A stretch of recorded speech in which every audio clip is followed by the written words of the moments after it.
आमचं हे शिवसेना उद्धव बाळासाहेब ठाकरे गटाचं ऑफिस आहे. पॅनल क्रमांक 5 कल्याण पश्चिम.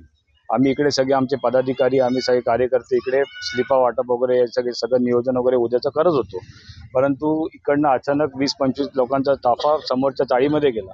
आमच्या कानावर 1-2 जणांनी सांगितलं म्हणून आम्ही तिकडे चौकशीला गेलो. जसं आम्ही 4-5 जण आतमध्ये गेलो तर ह्यांची अजून 25-30 जण आली. आम्ही तातडीने पोलीस स्टेशन आणि KDMC ब वॉर्डामध्ये कळवलं.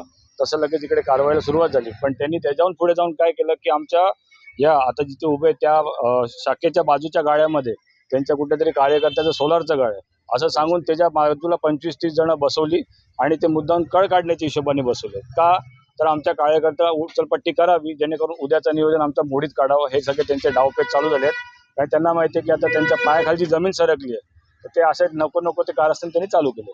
जी पोरं आली ती त्यांची आलेली आहेत. आपली जी आहेत ते स्थानिक आहेत. आणि जे ते आरोप करतायत तर तुम्ही आता अचानक तुमचे 20-25 जण कशी जमली तिकडे? आज त्याच्याकडे त्याचा प्रश्नाचं उत्तर नाहीये त्यांच्याकडे. काय नाव तुमचं? ज्यांनी पाठवली तो आता उमेदवार होता प्रमिलाताई पाटील, त्यांचा मुलगा होता. ते स्वतः इकडे तो 20-25 मुलांना घेऊन फिरला. आता पण ते बघा, तुम्ही बघू शकता, तो घोळका बघू शकता, ते पोरांचा घोळका. तुम्ही एकदा करा. माझं नाव कल्पेश किशोर देसाई, माझी मिसेस उभी आहे कावेरी कल्पेश देसाई. विषय असा आहे की आम्ही प्रत्येक वेळेस आम्ही संयमाप्रमाणेच काम करत असतो. आम्ही आमच्या पक्षाचं जे स्लिपा वाटण्याचं जे काम आहे, मतदाराचं स्लिप वाटणं, हे आम्ही घरोघरी करत होतो. आणि याच्यामध्ये काही वादविवाद नव्हता की आम्ही आमच्या ग्रुपमध्ये 3 ते 4 जण मिळून स्लिपा वाटत होतो आम्ही कार्यकर्ते. आणि यांनी तिकडे पोलीस वगैरे बोलवले आणि यांनीच आमच्या पाठीमागे लावले. कारण यांच्या पायाखालची वाळू सरकलेली. आमचा जो सगळा आजपर्यंतचा प्रचार झांबुडका बघून यांची हार यांनी मान्य करावी आणि त्याच्यामुळे हे आमच्यावर पोलीस काय म्हणतात? पोलिसांना आम्ही प्रत्येक वेळेस आम्ही नेहमी प्रशासनाला, पोलिसांना सहकार्यच करत असतो. आमची सहकार्याची हातावून भूमिका आहे. पोलीसच आमच्याशी वादविवाद करत आहेत आणि आम्ही कुठल्याही प्रकारे पोलिसांशी कुठली स्टेटमेंट देत नाही, काही नाही. पोलीसच आमच्याशी वादाच्या भूमिकामध्ये. तसं पोलिसांनी सुपारी घेतली का मलाही समजत नाही त्यांच्या बाजूला. काय झालं होतं? काय प्रकार काय झाला? या ठिकाणी सगळं सुरळीत चालू होतं. काही विरोधकांकडून काहीतरी अपप्रचार करण्यात आला.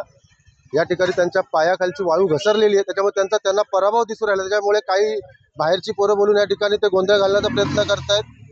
आणि या ठिकाणी उबाटावाले जे काय ते बाहेर इथं गोंधळ घालण्याचा प्रयत्न करतायत. बाहेरून पोरं बोलवली आहेत. या ठिकाणी सुरळीत व्यवस्थित काम चालू आहे आणि या ठिकाणी त्यांना दिसलंय की त्यांचा पराभव हा खसलेला आहे. पोलीस या ठिकाणी आलेले आहेत. काय गोंधळ झाला?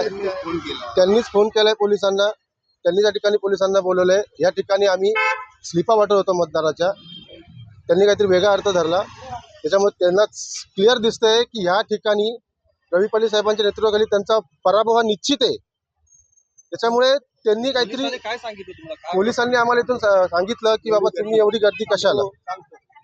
पोलिसांनी आम्हाला सांगितलं की या ठिकाणी